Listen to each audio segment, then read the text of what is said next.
For the first time, we have a new form factor for the Samsung Galaxy Z Fold series. And as much as I want to switch to the Samsung Galaxy Z Fold 8 Ultra, I'm actually going to be switching to the Z Fold 8. Let's go over why that is and do some comparisons. Now, for the unboxings, things are pretty straightforward. We have the devices, we have a pack at the top compartment with a SIM card tool, a USB Type-C cable, and some paperwork.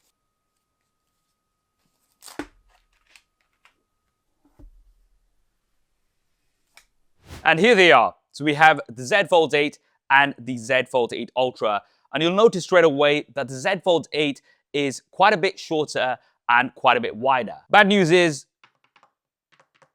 both of them do rock on the table. I would say the Z Fold 8 actually rocks even more compared to the Z Fold 8 Ultra. Now, you might have heard a lot of people refer to this as a passport-size foldable, and that's because it's pretty much exactly the same size as a regular passport, as you can see here. And it's slightly shorter compared to a regular passport, and it's also slightly narrower too. And although this is a new form factor from Samsung, we have seen similar wider foldables before, like the Pixel Fold, which we have here.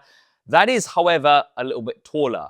And it's also not as wide compared to the Z Fold 8. Now, we also had a similar sort of form factor with the Oppo Find N2, but both Oppo and Google have kind of gone away from this form factor and they've gone to a regular, taller size foldable, which replicates a regular smartphone and then opens up into a tablet. So you might be wondering, why has Samsung kind of gone back to this form factor? Well, it's no surprise that the rumored iPhone Foldable, which may be called the iPhone Ultra, is reported to be around this size. And guess who's going to make the screens for that foldable? Well, it's going to be Samsung. And as we saw with the Samsung Galaxy S25 Edge, Samsung did release this before the iPhone Air, but of course they probably had word that we are going to be getting a thin phone from Apple. So let's get in there before them. And it looks like that's what they've also done here with the Z Fold 8. Now, what's interesting is that if Apple does go for this passport-sized foldable, then that is going to increase adoption for that form factor, and it might make it a little bit more mainstream even on the Android side. And with the Z Fold 8, we've already got a competitor in that space, which is amazing. Now, in terms of my first impressions, I mean, this does feel really good. It's super light, just around 201 grams, making it the lightest Fold from Samsung. And although it's not as thin as the Z Fold 8 Ultra, it is still very thin, around 9.7 millimeters when it's closed or around 4.5 millimeters when it's open. Now, one of the things a few people have been asking me about is that because of this wider form factor, will it fit in your pocket? Well, I think it's going to pretty much fit in your pocket if a regular bar-shaped smartphone flagship fits in your pocket. So if we compare this to the S26 Ultra, you'll see that the Z Fold 8 is only slightly wider, but it's a lot shorter. So if something like the S26 Ultra or the iPhone 17 Pro Max struggles to get into your pocket, then so will the Z Fold 8. But if not, you should be fine. It still has an IP48 dust and water resistance rating, so that's the same as the Z Fold 7 from last year, and also the same as the Z Fold 8 Ultra. That means you can immerse this into water, but it can only withstand solid objects larger than 1 millimeter. So if there are fine dust particles, they could damage the Z Fold 8. I would have liked to have had a better rating like we've got on some of the competition, but that's not something we have. Now, I do quite like the design. It comes in 3 colors. So we've got a lavender, a cream, and a graphite. But there is an exclusive color available from Samsung, which is the pistachio. Now, if you're interested in picking up that color or the Z Fold 8 or even the Z Fold 8 Ultra, you can use my affiliate links down in the description below with my exclusive discount code, and that's going to give you 5% off in the UK. Now, 5% might not sound like much, but if you're getting the 1 terabyte version of this, that's going to be well over £100. Now, that discount code is also stackable, so if you're doing a trade-in and if you're using other offers, then you can stack those on top, which is amazing. So do check out those links and that coupon code. Now, as expected, the Z Fold 8 feels very premium. You've got Gorilla Glass Ceramic 3 on the cover. You've got Gorilla Glass Victus 2 on the back. There's an Armor aluminium frame. And then there is also Flex Titanium for the hinge. So this does feel very, very solid. Now, one disadvantage, I guess, is officially there is no flex mode. Now, flex mode is essentially when you can stand up your device like this, maybe use it as a kickstand when you're watching some content. Maybe you want to prop this up to take some pictures. And although this does stand for a little while like this, it will eventually snap back. And there aren't any software features for flex mode. So if you open up the camera, it's just going to open normally. It's not going to open like it will do on the Z Fold 8 Ultra. Yeah, there you go. I thought it was not actually going to do that, and my point would be completely invalid. But no, it just doesn't stay there forever. It will eventually go flat. Now, why is that? Well, I'm assuming it's because of the wider form factor. You need a very strong hinge to keep that wider form factor open like that for a long time. Now, let's talk about these displays. So the cover display, 5.5 inches, wider and shorter compared to a regular smartphone.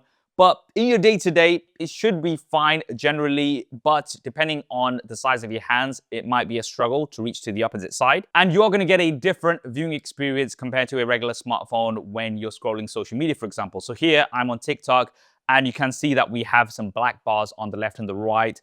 Now, granted, some of the distractions are going to move there, but the actual video is going to be quite a bit smaller compared to a regular smartphone. One thing I will say is that typing on this display is pretty easy, unlike what we might have had on previous Galaxy Z Fold devices like the Z Fold 5 or the Z Fold 6, which had quite a narrow front display. Now, this has a 10:16 aspect ratio, so just a little bit taller than 16:9. But I guess the magic for this device is for it to be used open. And that is because we have a 4:3 aspect ratio in landscape. And it's quite interesting that we started at 4:3 when we used to have the old TVs, and then everything went to 16:9 and wider. And then now it's kind of going back to 4:3. And this might be the Christopher Nolan phone because it's a lot more square.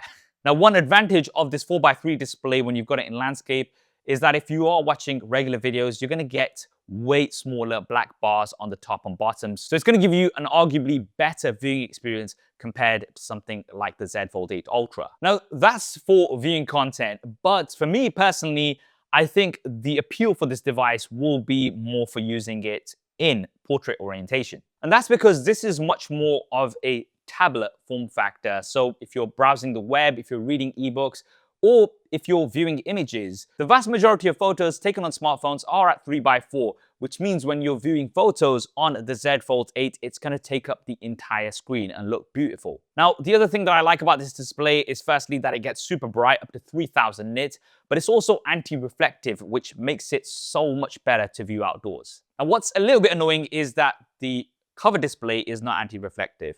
I would have liked for both of them to be consistent and both anti-reflective, but this is not the case. And the crease. Well, the crease is reduced. Now, I guess the question a lot of people are going to be asking is, how does the crease compare to the Oppo Find N6, which has the zero fill crease? Well, if I'm looking at them side by side, I would say you do notice a bit more of that single dip in the Z Fold 8. The Find N6, I have been using it a lot more, but it's kind of got like a bit of a zigzag that I can see. However, when we feel it, you can barely feel the crease on either device.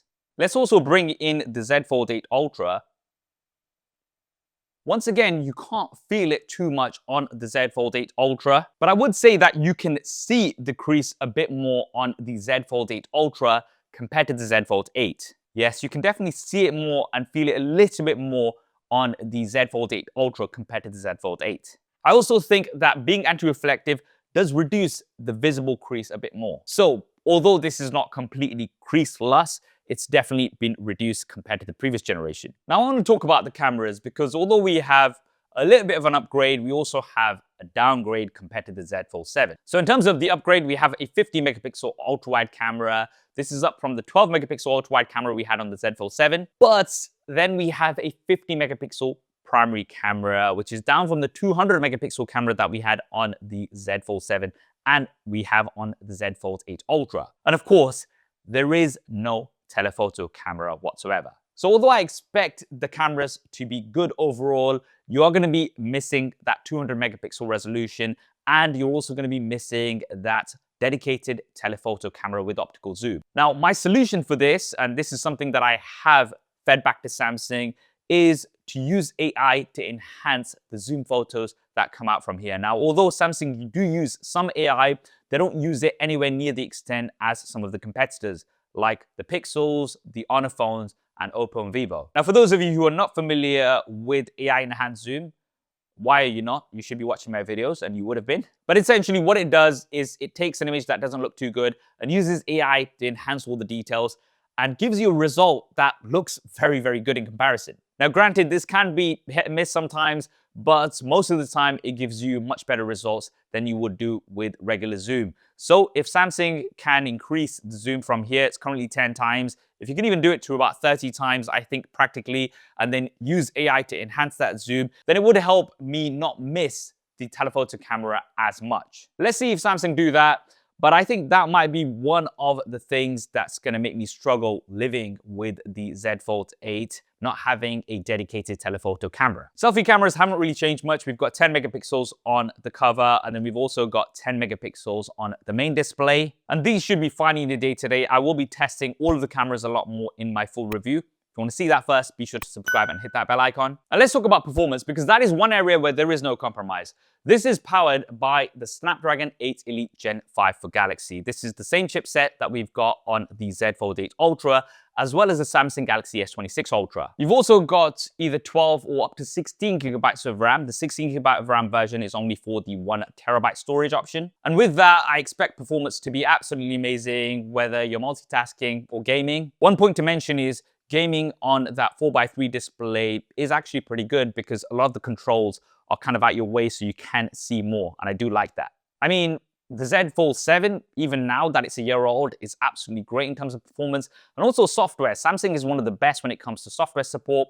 This does come out of the box with Android 17 and One UI 9, and Samsung, as always, has promised 7 years of security updates and 7 generations of OS upgrades. Now, of course, AI is a big buzzword and everybody's talking about it. And this does come with Galaxy AI out of the box with Gemini, and you can also use Perplexity, which does get a little bit confusing with all of the different AIs. But this comes with all of the Galaxy AI features that are available on other Samsung devices. So things like Call Assist, Writing Assist, Interpreter, they're all here. I've said this before, but in my opinion, these Galaxy AI features, along with Gemini, make this the most complete AI package on any smartphone.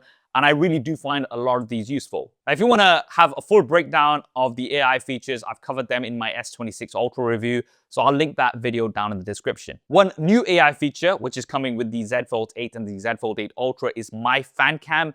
This is where you can track a particular subject in a video, and it's gonna crop that ready for social media.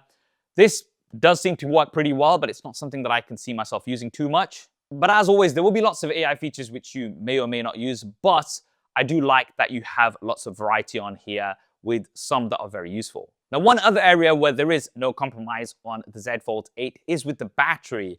And that's because Samsung have finally gone with silicon carbon batteries. They were kind of on the sidelines and observing other manufacturers do this for some time, but we finally have silicon carbon technology here.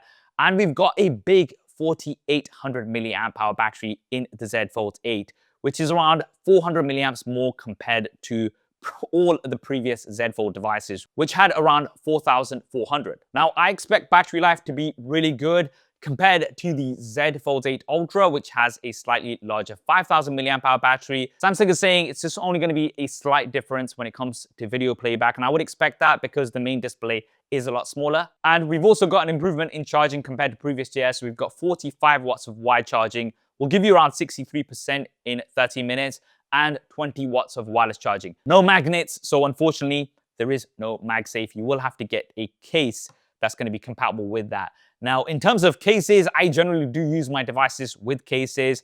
I am going to test out some different cases and drop my recommendations down in the description, as well as in my full review. Now, one of the reasons why you might want to go for the Z Fold 8 instead of the Z Fold 8 Ultra is because of the price. So this comes in lower compared to the Z Fold 8 Ultra, and it's even priced lower compared to the Z Fold 7. So the Z Fold 7 started at around £1,800 in the UK. This is starting at £1,700. The Z Fold 8 Ultra is now going to be priced at around £1,900. Now remember, you can use my exclusive affiliate links and code down below to get 5% off the Z Fold 8, the Z Fold 8 Ultra, and other Samsung devices. Full details of that will be down in the description below, and that will help a little bit with the price. And remember, that code is stackable. So to answer the question, why am I switching to the Z Fold 8 instead of the Z Fold 8 Ultra? Well, I'm very interested to try out this new form factor, especially considering Apple is potentially, or very likely, to be also opting for something similar later on. And I really want to share my experience of how it is with some of those compromises, like the lack of a telephoto camera, and also what it's like to live with something that's wider and shorter compared to other devices. Now, depending on how my experience goes, I may have to switch again to the Z Fold 8 Ultra because that is more familiar and something that I'm more used to with previous Z Fold devices that I've been using since the very first. But for now, we're going to be testing the Z Fold 8. And if you want to see the full coverage of this, including my full review, then be sure to subscribe and hit that bell icon. I'm actually going to be putting my SIM card in the Z Fold 8 Ultra, not just claiming to do it, and using it on the daily, so you definitely don't want to miss that. What do you guys think of the Z Fold 8 and the Z Fold 8 Ultra? If there is anything in particular that you'd like me to cover in my full review, drop that down in the comments below. I hope you enjoyed this video and found it useful. Thanks for watching. This is Saf on SuperSaf TV, and I'll see you next time.